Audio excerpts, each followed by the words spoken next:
tal? Bienvenidos y bienvenidas a una nueva edición de Mapa Constituyente, este espacio colaborativo entre Ladera Sur, Súbela, Mi Voz y The Clinic, donde regularmente les damos las coordenadas para no perderse en este camino hacia una eventual nueva constitución.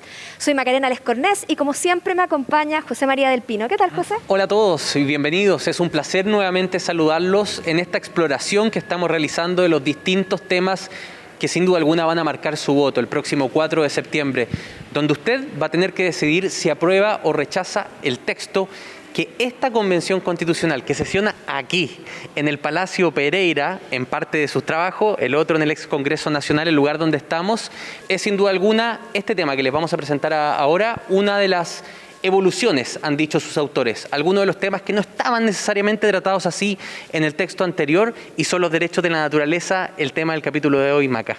Así es, derechos de la naturaleza. Y vamos a conversar, por supuesto, de este tema innovador, tema controvertido, con dos especialistas que ya están aquí con nosotros. Y parto por presentarlos: Ezio Costa, profesor de Derecho Ambiental de la Universidad de Chile y director ejecutivo de la ONG FIMA. ¿Qué tal, Ezio? Gracias por estar aquí con nosotros. Muchas gracias, Macarena, José María, por invitarme. Y junto a él está Edesio Carrasco, abogado también, profesor de Derecho Ambiental de la Universidad Católica. ¿Qué tal? ¿Cómo está, profesor? Gracias por estar aquí con nosotros. Muchas gracias, Macarena, muchas gracias, José María. Un gusto estar acá. ¿Abramos fuego, Maca? Partamos inmediatamente. Vamos de lo macro a lo micro. Mucho se ha hablado respecto a los límites, ¿no? Cómo se pueden consagrar los derechos de la naturaleza, pero cuáles son sus limitaciones jurídicas. Y hablo, por ejemplo, en el caso de la actividad productiva, en el caso de la minería, la explotación de los recursos naturales. Me gustaría tener la primera impresión de ustedes sobre cómo creen que este equilibrio y estos límites quedan establecidos a su juicio en el texto que propone la Convención Constitucional. Partimos por ustedes. Claro. Bueno, es una pregunta interesante precisamente porque son los límites lo que de alguna manera, o una de las cosas que marca lo que podemos llamar una constitución ecológica, que son las normas ambientales dentro de esta propuesta constitucional. Y la existencia de los derechos de la naturaleza precisamente es un límite.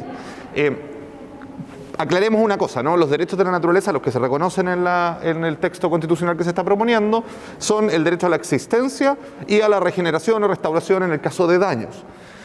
¿Cómo eso constituye un límite? Básicamente porque si bien todas las actividades productivas van a poder seguir haciéndose, esas actividades productivas van a tener que, y no solo productivas, cualquier tipo de actividad, va a tener que considerar dentro de su planificación el hecho de que no puede destruir ciclos, procesos, estructuras naturales. Y por lo tanto va a tener que tener un estándar de cuidado que es más alto que el que teníamos hasta ahora, o que esperamos que sea más alto del que teníamos hasta ahora.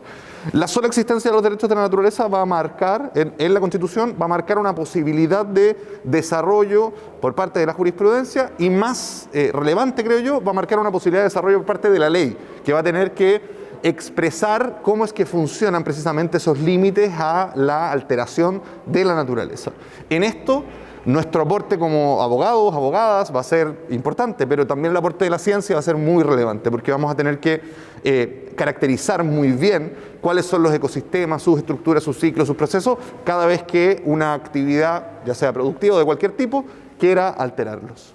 Edesio, ¿cómo lo ve usted? ¿Cómo ve la incorporación de estos derechos de la naturaleza? Y lo más novedoso, digamos, es que se reconoce a la naturaleza como un derecho que tiene derechos jurídicos, que hasta el momento no estaba, por lo menos en la Constitución actual. Sí, yo diría tres cosas. Lo primero es que los derechos de la naturaleza son una excepción en el constitucionalismo mundial.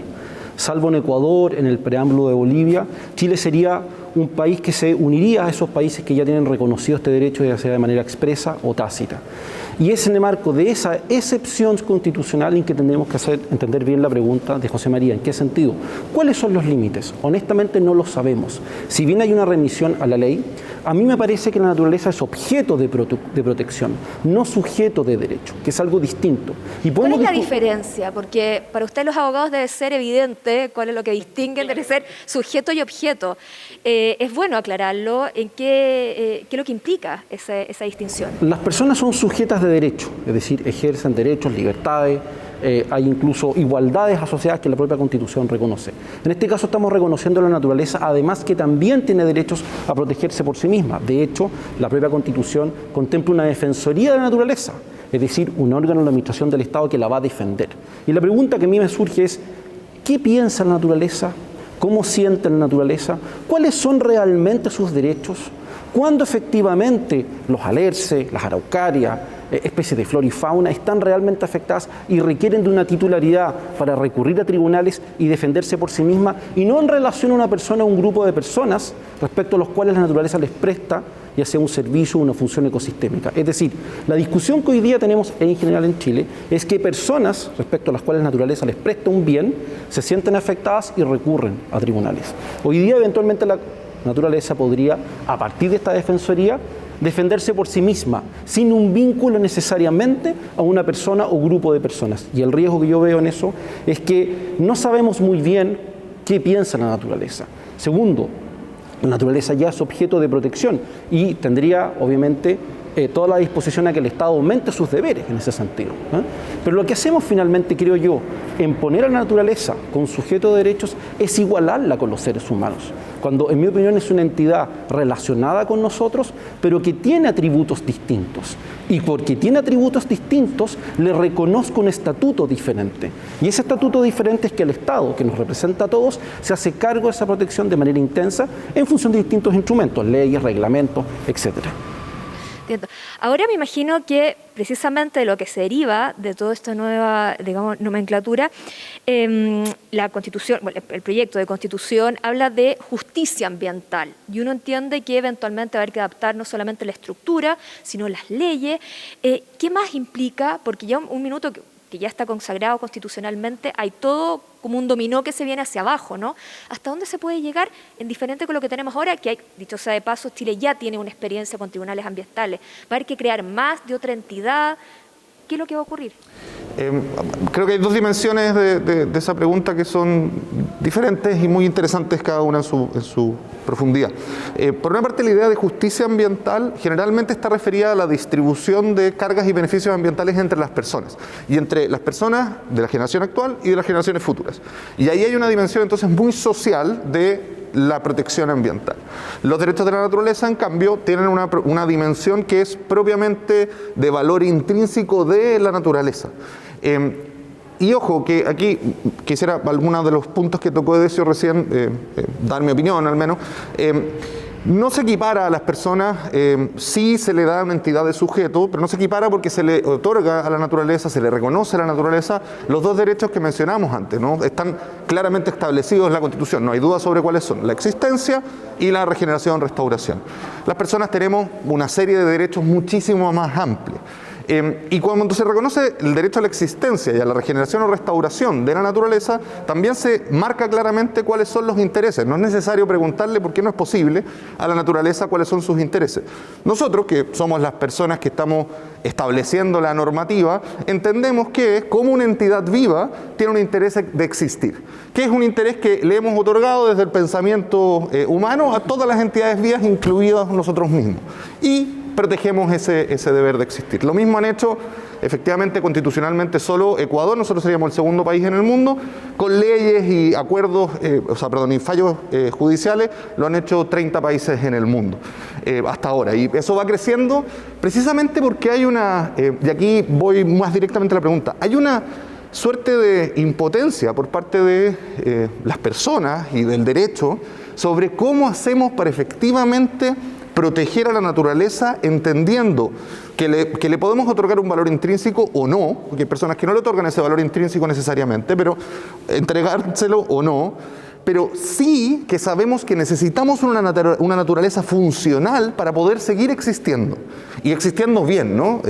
Cuando la naturaleza se daña, cuando tenemos crisis climática y ecológica como las actuales, son las personas más vulnerables y los países más vulnerables como Chile los que más sufren. Entonces, frente a esa impotencia, y la necesidad de innovación jurídica, creo que el dispositivo Derechos de la Naturaleza es uno de varios que ayuda a profundizar las maneras en las cuales protegemos la naturaleza manteniendo nuestras actividades. Entonces, ¿hasta dónde puede llegar eso? Es algo que está recién descubriéndose, por así decirlo. Los países que ya lo aplican también lo están haciendo hace poco. La mayoría es de los últimos 10 años, las leyes, los fallos, lo que sea, con experiencias mixtas. Algunos han tenido mejores experiencias, más profundización, otros han tenido menos porque han habido, no sé, En el caso de Ecuador, por ejemplo, el gobierno de Correa era un gobierno que no estaba a favor de los derechos de la naturaleza y nunca los aplicó. Entonces, recién a estos años, los últimos años, hemos visto algún desarrollo. Pero, en fin, lo interesante es que con los derechos de la naturaleza y con los demás dispositivos constitucionales ambientales podríamos aumentar la protección del medio ambiente, no necesariamente mediante la creación de mucha institucionalidad más, sí la Defensoría de la Naturaleza, que toma un rol que normalmente tienen las defensorías del pueblo, y probablemente con algunos otros organismos que se vayan creando en el tiempo, pero en definitiva creando una estructura jurídica que tiende a entender que estamos correlacionados con la naturaleza y que interrelacionados con la naturaleza y que entonces necesitamos hacer ese juego de protección para con ella. Edesio, me gustaría llevarlos a la casuística para que la gente pueda iluminar, ¿no es cierto?, esta discusión. Decías tú, Edesio, la naturaleza tiene derecho a existir y a regenerarse. Y estamos hablando que este a su vez es un derecho que quedaría consagrado constitucionalmente, es decir, es un derecho para ese sujeto-objeto de derecho prácticamente inalienable, es decir, está ahí absolutamente consagrado. Supongamos entonces que queremos instalar una faena de una industria en una zona donde hay árboles, donde hay pasto, donde hay incluso fauna que pueda estar coexistiendo en ese lugar, y mi asentamiento industrial va a ser permanente, por tanto no va a permitir regenerar ahí eso, y al mismo tiempo va a hacer que deje de existir la naturaleza que existe ahí. ¿Quién va a fijar esos límites? O si estamos hablando que este es un derecho constitucional y por tanto inalienable, ¿qué pasaría en ese caso, ¿no?, donde efectivamente esa naturaleza en particular no existe y no se puede regenerar? Partemos contigo, Edesio. Yo comparto tu aprehensión, José María, en el sentido de que la Constitución no resuelve ese problema, pero nuestros instrumentos jurídicos hoy día sí lo resuelven, y por eso a mí me parece en particular que el consagrar derechos de la naturaleza no añade nada. De hecho, el mejor país con mejor desempeño ambiental en el mundo, que es Dinamarca, no tiene ninguna disposición ambiental en su Constitución. Y Chile, sin tener derechos de la naturaleza, es el con mejor desempeño ambiental, al menos en Latinoamérica. ¿Qué quiero decir con esto? Y tomo en parte lo que dijo Ezio y recojo tu pregunta. Obviamente que esto requiere políticas públicas, requiere gestión pública, y habrá buenos y malos gobernantes, habrán buenas y malas leyes, habrán gobiernos más progresistas o menos progresistas en la protección del medio ambiente, y eso se irá definiendo democráticamente, en función de las reglas que progresivamente iremos generando. Y de hecho Chile ha hecho eso, ha ido de manera gradual y escalonada mejorando sus estándares. Falta mucho, por cierto. Respecto a tu pregunta, tenemos un sistema de evaluación de impacto ambiental. Bueno, malo, regular, antiguo, es del año 94, el último reglamento es del 2012, y por supuesto que requiere una renovación, requiere más participación ciudadana, probablemente más regulación sobre algunas especies que tú nombraste, pero tenemos un sistema que podrá funcionar bien, mal o regular respecto a determinados proyectos, pero eso tiene una solución institucional hoy día.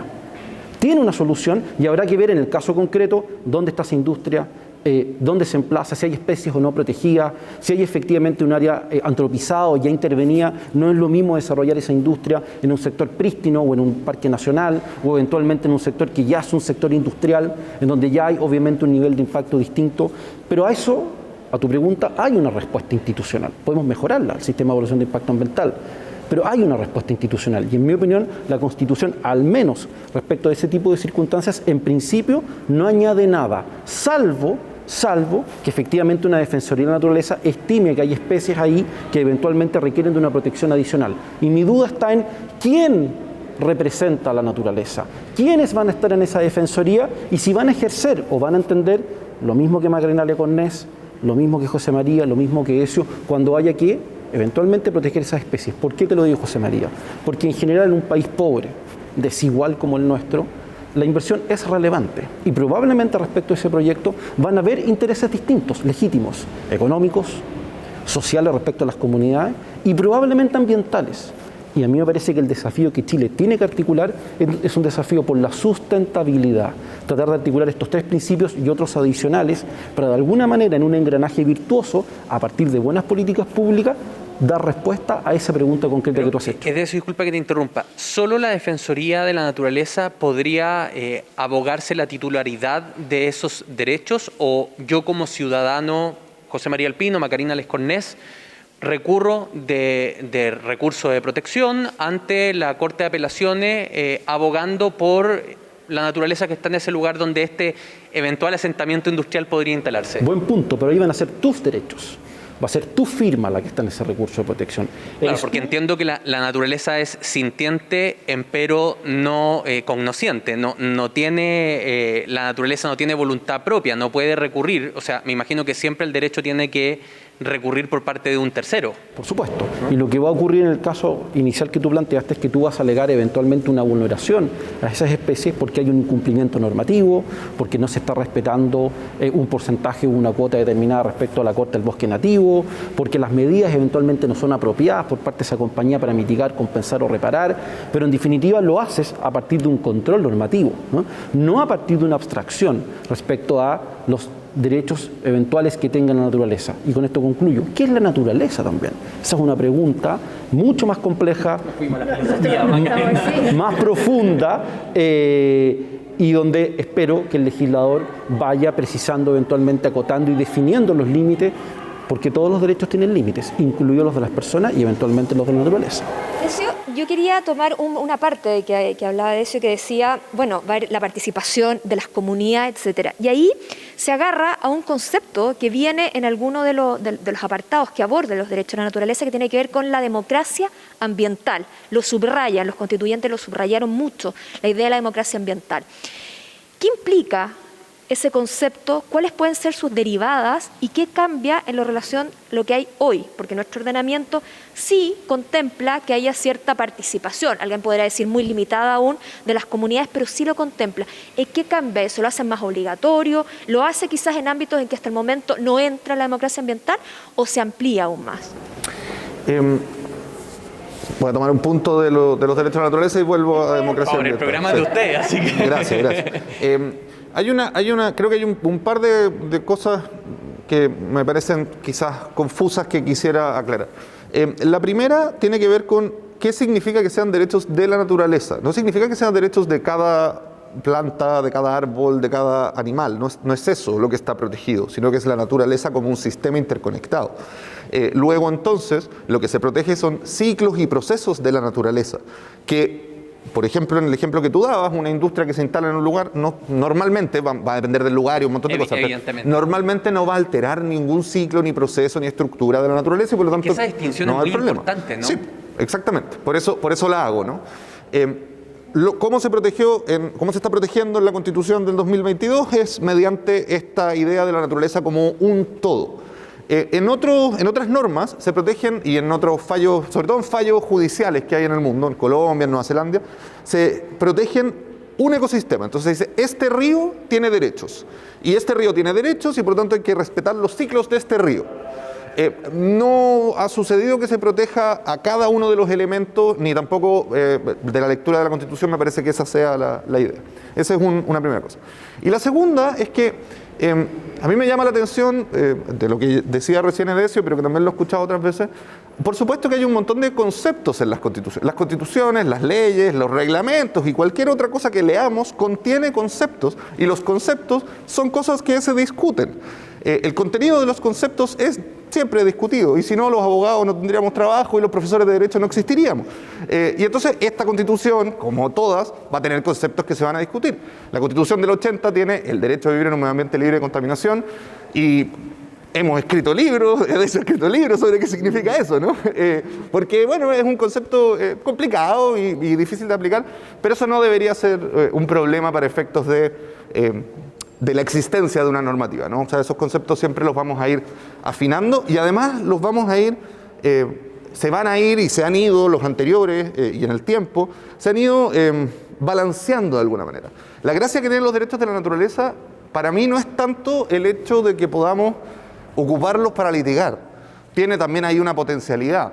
Pero más que eso es el hecho de que el que toma decisiones, la tomadora de decisiones, el organismo que sea, que está tomando, va a tener que, en el minuto de tomar la decisión, balancear que existen los derechos de la naturaleza junto con las otras cosas también necesarias, junto con la necesidad de inversión, junto con la necesidad de generar bienestar social, etcétera. Todo eso va a tener que estar balanceado. Hoy día, La naturaleza está muy por debajo de los otros intereses al hacer ese balance. Y las personas y la opinión que tienen las comunidades también está muy por debajo de los otros intereses. Ese ha sido un problema, voy a decir histórico, pero no es tan histórico, pero es de los últimos 40 años, por lo menos, 50 años, un problema bien importante. Porque las personas, las comunidades y las personas individualmente consideradas que pueden ser afectadas en sus derechos o en su territorio con un proyecto o con una regulación, no han tenido un espacio con suficiente profundidad como incluso la propia ley querría. Y aquí hasta la ley actual dice, oye, hay que considerar adecuadamente las observaciones ciudadanas. A mi juicio eso no se hace efectivamente. Que la Constitución venga a mencionar que hay un derecho a la participación ciudadana y que hay un derecho a el acceso a la información pública en materia ambiental, va a mejorar las posibilidades de que estas observaciones, de que las visiones de los ciudadanos sean consideradas. Pero no solo eso, porque eso es uno de varios dispositivos de distribución de poder. El poder para la toma de decisiones respecto del medio ambiente. Poder que hoy día, a propósito de la Constitución del 80 y de otra normativa también, está concentrado, centralizado, concentrado en quienes tienen la titularidad de derechos de propiedad principalmente, pero además también en el Estado central. Y el juego principalmente se hace entre el Estado central y quien tiene la titularidad y quiere, por lo tanto, producir cierto nivel de inversión, hacer una actividad, ellos dos, con una pequeña ingreso de los ciudadanos a través de los elementos de participación.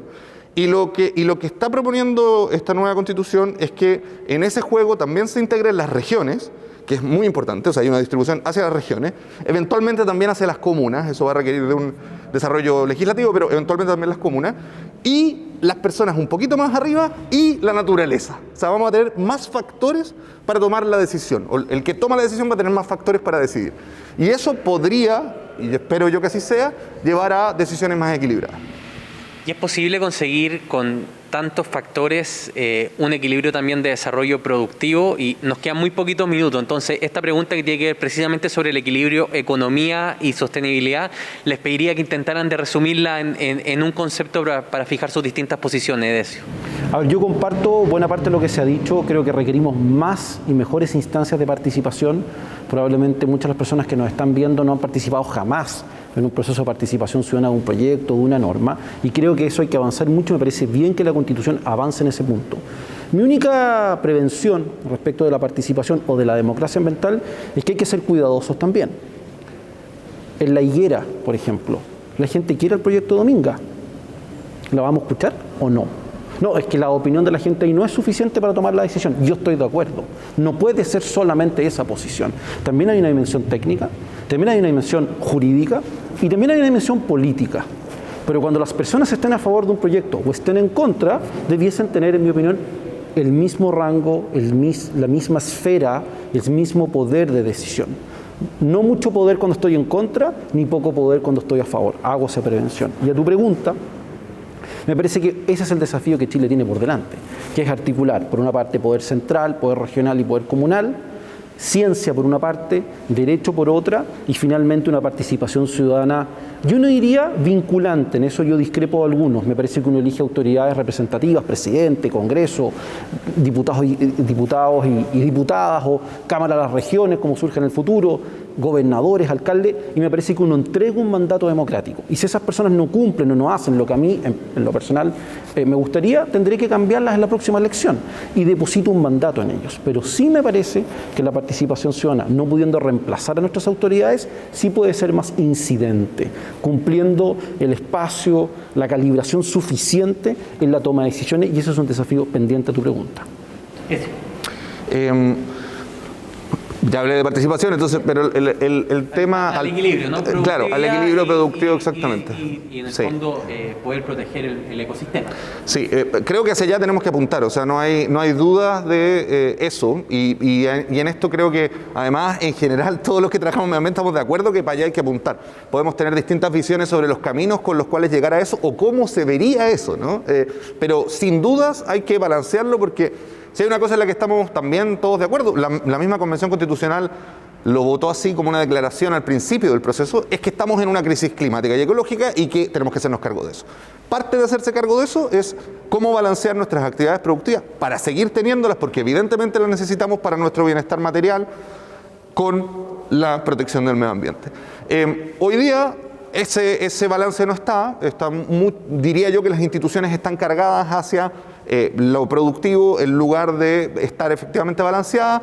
Yo espero que con las nuevas normas de la nueva Constitución se produzca ese balance efectivamente. No va a estar exento de discusiones esto, ¿no? Es permanente, va a ser una permanente discusión como lo ha sido en los últimos años. Debe serlo. Y debe ser nada más, exactamente. Es una profundización de la democracia también que tengamos esa discusión, así que creo yo que hacia allá vamos. La última pregunta que quiero hacerle, que tiene que ver con los derechos de la naturaleza y que en algún minuto, claro, fue muy atractiva porque son de estos nuevos derechos, que tiene que ver con los derechos de los animales, que también quedaron consagrados en la Constitución, en el proyecto de Constitución, donde lo que se busca es aumentar la protección que tienen. Y ahí surgieron varias voces con dudas, por ejemplo, ¿qué pasa con la industria alimentaria? Que por supuesto, faena animales, en qué condiciones los hace. También, por ejemplo, el rodeo, que involucra animales. Y se empezó a decir, ¿hasta dónde va a llegar esta protección? ¿Podemos seguir como estamos hasta este momento produciendo? ¿Va a haber que hacer adaptaciones? ¿Cuál es la visión que tienen ustedes sobre este punto en específico? Y les pido brevedad, Edesio. Muy simple, a mí me parece que el legislador tiene un rol en eso. No cabe ninguna duda que la Constitución fija un principio, fija un derecho, pero esto va a requerir de técnica legislativa y de muy buena técnica legislativa, porque precisamente hay otras disposiciones que dicen que, por ejemplo, la Constitución debe asegurar la seguridad alimentaria. ¿Qué implica eso?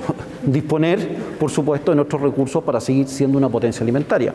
Vamos a requerir agua para probablemente regar esas verduras y frutas, para que esos animales tomen agua también, y por tanto me parece que ahí es el legislador el que tiene que articular correctamente lo económico, lo social y lo ambiental. Y esperaría, al igual que todos, que el legislador pueda regular de manera muy precisa, balanceando, equilibrando de alguna manera los bienes, derechos y intereses que están en juego. Los derechos de los animales, más otros bienes que la Constitución le impone también al Estado. Ezio, ¿cómo lo ves tú? ¿Compartes esa mirada? Comparto bastante la mirada que está señalando Ezio. Me parece que el legislador es el que va a tener que regularlo efectivamente, la aplicación directa de esa norma constitucional. Creo que es poco probable que se dé en lo próximo y además sería de muy difícil aplicación. Cuando se regula el derecho a la vida libre de maltrato, que es finalmente lo que se reconoce a los animales, de hecho, lo que se hace es generar algo que en la literatura se llama como un estándar de bienestar, que no significa necesariamente, por ejemplo, que la industria alimentaria que tiene que ver con la carne no pueda existir. Todo lo contrario, va a seguir existiendo, pero probablemente se va a tener que crear una ley donde se diga, bueno, cuáles son las prácticas que se permiten y cuáles son las prácticas que no se permiten. Y entonces, no sé, hay ciertas prácticas de la industria alimentaria que son marcadamente crueles, que uno las puede observar, no sé, en documentales, que son marcadamente crueles, que seguramente van a tender a ir desapareciendo, es esperable que así sea, y van a haber otras prácticas nuevas que se van a empezar a aplicar. Eso también está en línea con otros países del mundo que tienen regulaciones similares. El caso del rodeo, seguramente el rodeo mismo es una actividad muy valiosa para la población en Chile, no creo que vaya a haber una prohibición del rodeo, la collera, que es la parte donde se golpea a las vacas con los caballos, etcétera. Eso quizás sí sea objeto de una regulación, pero también esa regulación va a tener seguramente una gran discusión a propósito del valor que esa actividad tiene para las personas, considerando además la necesidad de proteger a esos animales. No sé la respuesta específica de cómo el legislador lo va a resolver, seguramente vamos a pasar años discutiendo. Pero hay un cambio de procesos probablemente, procesos distintos que van a tener que ir ajustándose a una nueva regulación. Ezio, desgraciadamente se nos terminó el tiempo. Queremos agradecerles estos minutos aquí con nosotros en Mapa Constituyente y por supuesto dejarlos a todos invitados a una nueva edición, José. Así es, en nombre de la alianza de Súbela, de Clinic, Ladera Sur y los medios regionales de mivoz.cl, queremos agradecerles que hayan estado con nosotros y dejarlos invitados. Son más de 10 capítulos que vamos a tener analizando distintos ámbitos que van a importar para que usted pueda decidir libremente su voto el próximo 4 de septiembre. Nos reencontramos en el próximo capítulo.